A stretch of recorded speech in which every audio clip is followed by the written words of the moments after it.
എല്ലാവർക്കും എൻ്റെ പുതിയൊരു വീഡിയോയിൽ സ്വാഗതം. ഇന്നത്തെ വീഡിയോയിൽ നമ്മൾ നോക്കാൻ പോകുന്നത് എന്താണ് VRV അല്ലെങ്കിൽ VRF AC. ഏറ്റവും സിമ്പിളായിട്ട് തന്നെ മനസ്സിലാക്കാവുന്ന രീതിയിലായിരിക്കും ഈ വീഡിയോ. അപ്പോൾ നമുക്ക് നേരെ വീഡിയോയിലോട്ട് പോകാം. നോർമൽ ഒരു AC എന്ന് പറയുന്നത് ഒരു ഔട്ട്ഡോറും ഒരു ഇൻഡോറും. അതേസമയം നമ്മൾ VRF അല്ലെങ്കിൽ VRVയിലോട്ട് വരുന്ന സമയത്ത് ഒരു ഔട്ട്ഡോറിൽ രണ്ടിലധികം ഇൻഡോറുകളെ റൺ ചെയ്യിക്കാൻ സാധിക്കുന്നു.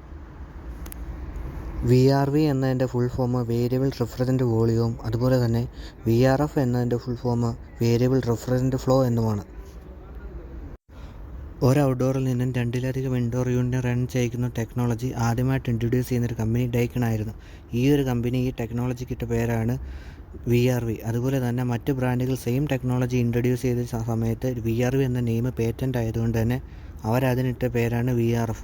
ഒരു ഉദാഹരണത്തിന് നമ്മൾ 3 റൂമിലായിട്ടാണ് VRV അല്ലെങ്കിൽ VRFൻ്റെ ഇൻഡോർ സെറ്റ് ചെയ്തിരിക്കുന്നത് എന്നുണ്ടെങ്കിൽ നമുക്ക് ഒരു ഇൻഡോർ യൂണിറ്റ് ഓൺ ആക്കിയാൽ ഒരു നോർമൽ സ്പീഡിൽ ഔട്ട്ഡോർ കംപ്രസർ വർക്ക് ആവുകയും നമുക്ക് കൂളിംഗ് കിട്ടുകയും ചെയ്യും. അതേസമയം ബാക്കി 2 യൂണിറ്റും കൂടി ഓൺ ആക്കുന്ന സമയത്ത് കംപ്രസറിൻ്റെ സ്പീഡ് ഇൻക്രീസ് ആവുകയാണ് ചെയ്യുന്നത്. അതുപോലെ തന്നെ ഈ 3 യൂണിറ്റിൽ നമുക്ക് 3 വ്യത്യസ്ത തരത്തിലുള്ള ടെമ്പറേച്ചർ സെറ്റ് ചെയ്യാനും സാധിക്കും.